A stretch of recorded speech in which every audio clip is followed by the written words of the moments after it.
Letter 22, on giving up a career. You understand by this time that you must withdraw yourself from those showy and depraved pursuits, but you still wish to know how this may be accomplished. There are certain things which can be pointed out only by someone who is present. The physician cannot prescribe by letter the proper time for eating or bathing. He must feel the pulse. There is an old adage about gladiators, that they plan their fight in the ring. As they intently watch, something in the adversary's glance, some movement of his hand, even some slight bending of his body, gives a warning. We can formulate general rules and commit them to writing as to what is usually done, or ought to be done. Such advice may be given not only to our absent friends, but also to succeeding generations. In regard, however, to that second question, when or how your plan is to be carried out, no one will advise at long range. We must take counsel in the presence of the actual situation. You must be not only present in the body, but watchful in mind, if you would avail yourself of the fleeting opportunity. Accordingly, look about you for the opportunity. If you see it, grasp it, and with all your energy and with all your strength devote yourself to this task, to rid yourself of those business duties. Now listen carefully to the opinion which I shall offer. It is my opinion that you should withdraw either from that kind of existence, or else from existence altogether. But I likewise maintain that you should take a gentle path, that you may loosen rather than cut the knot which you have bungled so badly in tying, provided that if there shall be no other way of loosening it, you may actually cut it. No man is so faint-hearted that he would rather hang in suspense forever than drop once for all. Meanwhile, and this is of first importance, do not hamper yourself. Be content with the business into which you have lowered yourself, or, as you prefer to have people think, have tumbled. There is no reason why you should be struggling on to something further. If you do, you will lose all grounds of excuse, and men will see that it was not a tumble.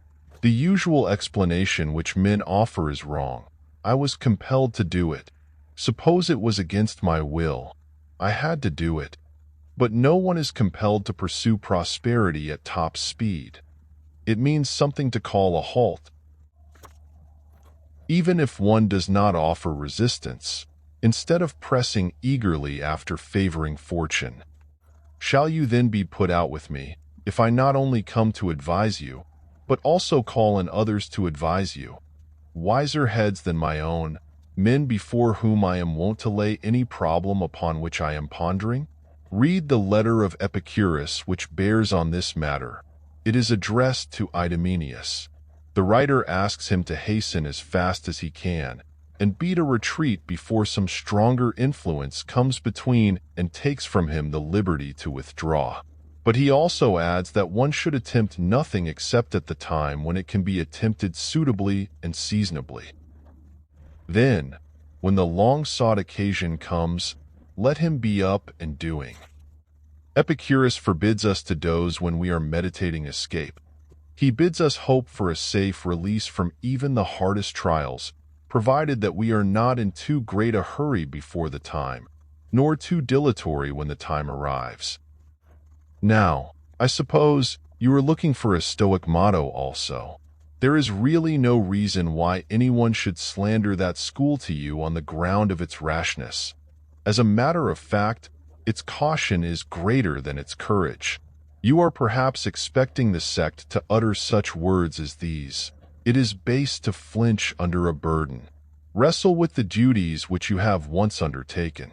No man is brave and earnest if he avoids danger, if his spirit does not grow with the very difficulty of his task." Words like these will indeed be spoken to you, if only your perseverance shall have an object that is worthwhile, if only you will not have to do or to suffer anything unworthy of a good man. Besides, a good man will not waste himself upon mean and discreditable work or be busy merely for the sake of being busy. Neither will he, as you imagine, become so involved in ambitious schemes that he will have continually to endure their ebb and flow. Nay, when he sees the dangers, uncertainties, and hazards in which he was formerly tossed about, he will withdraw, not turning his back to the foe, but falling back little by little to a safe position. From business, however, my dear Lucilius, it is easy to escape, if only you will despise the rewards of business. We are held back and kept from escaping by thoughts like these. What then? Shall I leave behind me these great prospects? Shall I depart at the very time of harvest? Shall I have no slaves at my side? No retinue for my litter? No crowd in my reception room? Hence men leave such advantages as these with reluctance. They love the reward of their hardships, but curse the hardships themselves.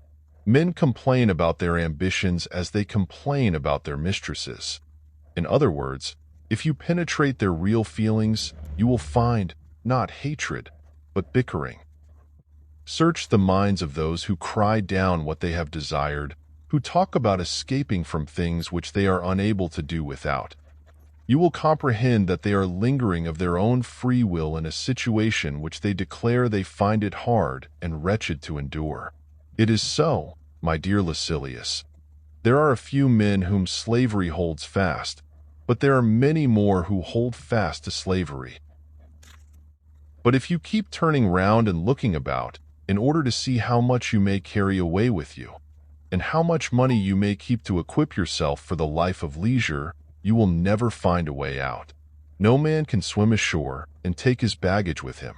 Rise to a higher life, with the favor of the gods.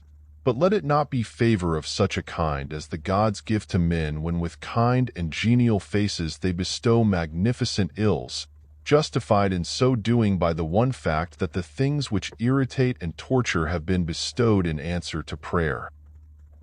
I was just putting the seal upon this letter, but it must be broken again, in order that it may go to you with its customary contribution, bearing with it some noble word. And lo, here is one that occurs to my mind. I do not know whether its truth or its nobility of utterance is the greater. Spoken by whom, you ask?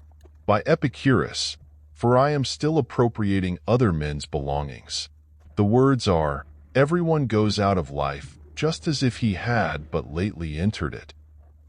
Take anyone off his guard, young, old, or middle-aged. You will find that all are equally afraid of death and equally ignorant of life. No one has anything finished, because we have kept putting off into the future all our undertakings. No thought in the quotation given above pleases me more than that it taunts old men with being infants. No one, he says, leaves this world in a different manner from one who has just been born. That is not true, for we are worse when we die than when we were born. But it is our fault, and not that of nature.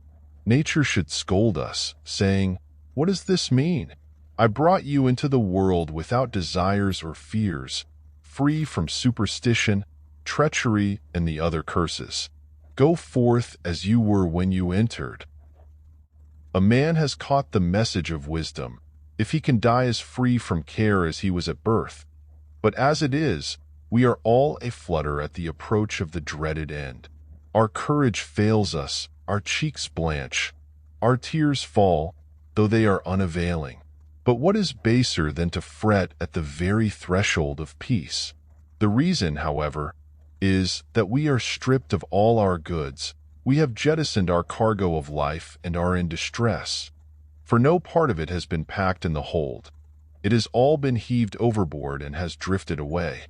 Men do not care how nobly they live, but only how long, although it is within the reach of every man to live nobly, but within no man's power to live long.